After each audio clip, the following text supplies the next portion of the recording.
How is history made?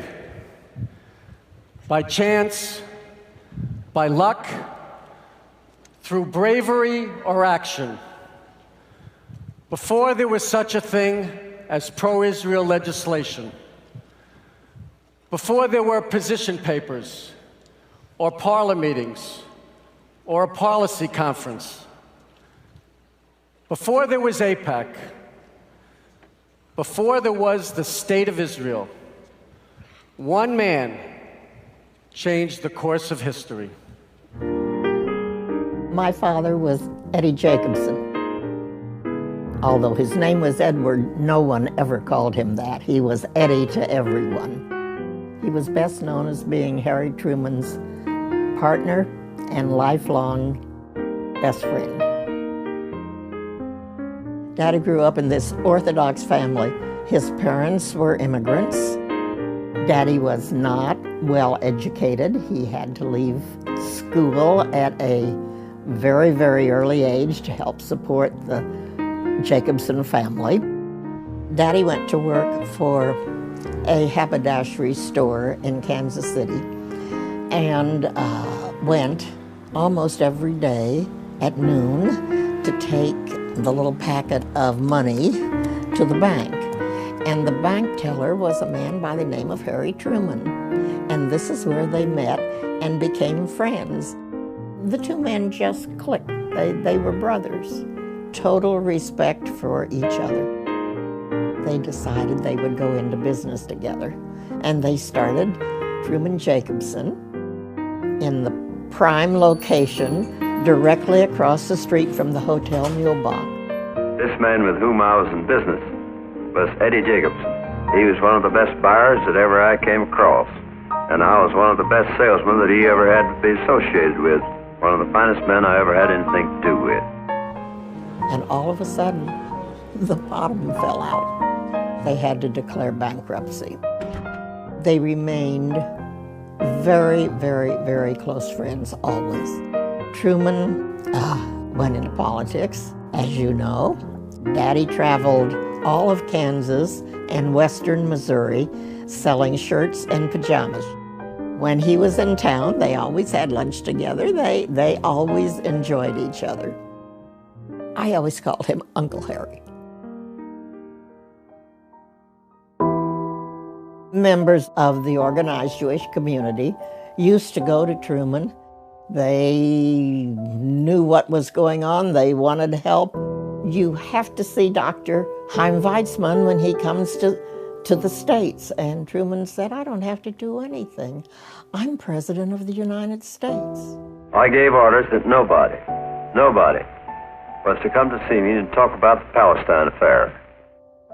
Frank Goldman, who was international president of B'nai B'rith, called one night, middle of the night, and said to Daddy, you've just got to go and talk to Truman. The situation is dire. So in the middle of the night, Daddy went down, got on an airplane, went to Washington, walked in to the office of Matt Conley. Matt was Truman's appointment secretary, and said, does the boss have any time to talk to me for a little while? And Matt said, yes, but Eddie, don't talk to him about Palestine. Dr. Weizmann had been trying to get in all along, and I wouldn't let him in. But someone did come to see me, and he got in. His name was Eddi Jacobson. He came in, he stood around, didn't say very much, was as quiet as he could be. And I finally said, Eddie, what in the world's the matter with you? Have you at last come to get something? Well, because you never have asked me for anything since I've been in the White House and since we've been friends. And then he told me that he thought that I ought not to keep Dr. Weizmann out of the White House. And then Daddy said, Dr. Chaim Weizmann has come to the United States to tell you about the situation in Palestine, and you won't see him. Harry, that's not like you. All he wants to do is talk to you. And about that time, Harry's chair turned around and he looked out at the rose garden, and pretty soon Daddy said, he could see him drumming on his desk. And Daddy said to himself, I got him.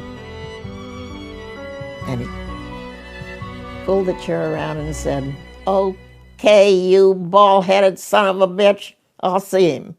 Dr. Weitzman is a wonderful man, one of the wisest people I think I ever met. He was a leader, one of the kind that you read about and seldom see. We had a long, long conversation, and he explained the situation from his viewpoint, and I listened to him very carefully. On my desk at the White House, I used to keep a quotation from Mark Twain, which said, "Always do right. This will gratify some people and astonish the rest."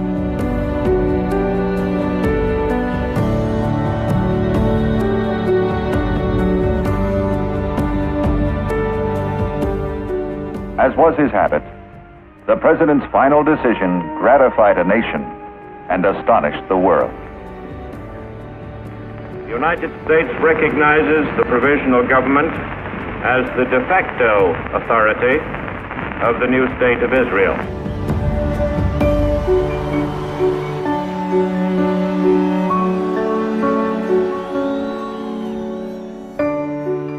After the recognition and the State of Israel came into being, Daddy's role became even more important because there was no ambassador yet.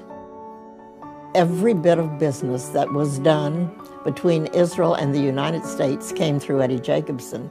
It came through our living room. It is important to speak truth to power. It is important to maintain your friendships.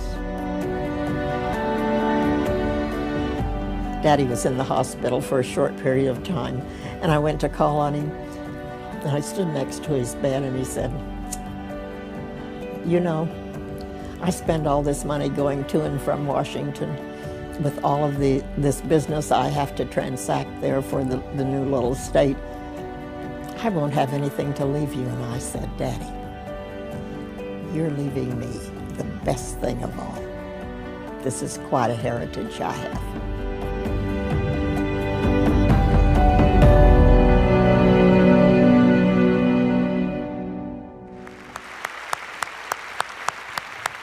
Ladies and gentlemen, Eddi Jacobson's daughter, Eleanor Jacobson Borenstein, and Eddi Jacobson's granddaughter, Hazel Becker, and the grandson of President Harry S. Truman, Clifton Truman Daniel,